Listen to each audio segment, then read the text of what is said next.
මතක තියාගන්න තමන්ට නැති වෙන්නේ තමන්ට නැත්තේ දන් දීලා නැති නිසා. ඒ නිසා තමන්ට පුළුවන් විදියට දෙන්න දෙයක් නැත්තම් කවුරු හරි දෙනවා බලලා සාදු කියලා පැත්තක ඉන්න. අනුමෝදන් වෙන්න.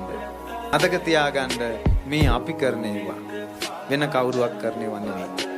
සමහරට අම්මා දන් දෙනකොට පුතා දෙන්නේ නැහැ දෙන්න. පුතා දන් දෙනකොට අම්මා දෙන්නේ දන් දෙන්න. තාත්තා දන් දෙනකොට අම්මා දෙන්න. අම්මා දන් දෙනකොට තාත්තා දෙන්නේ. ඒ කවදාවත් දානෙට මුක් දෙනවා නම් කිසි දෙයක් කියන්න එපා. දානෙට කවදාවත් අකුල් හෙලන්න එපා. ඒ මිනිස්සුන්ට හරියන්නේ නැමයි. පින් කරන අයට වරදින්නේ නැමයි.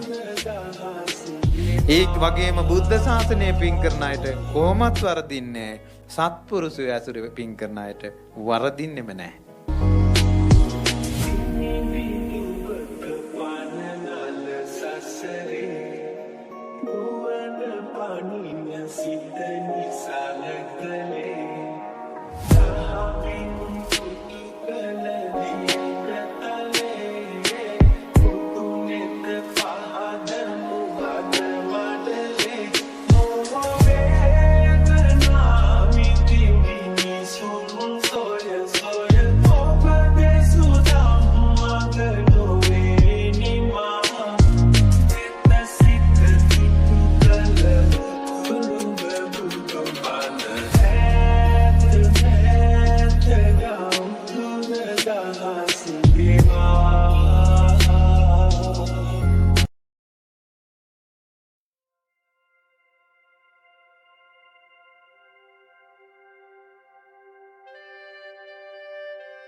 බුදු බණ පාදයක් සවන වැකේවා බුදු ගුණ පමණක් සිතට නැගේවා අවසන් වරට මගේ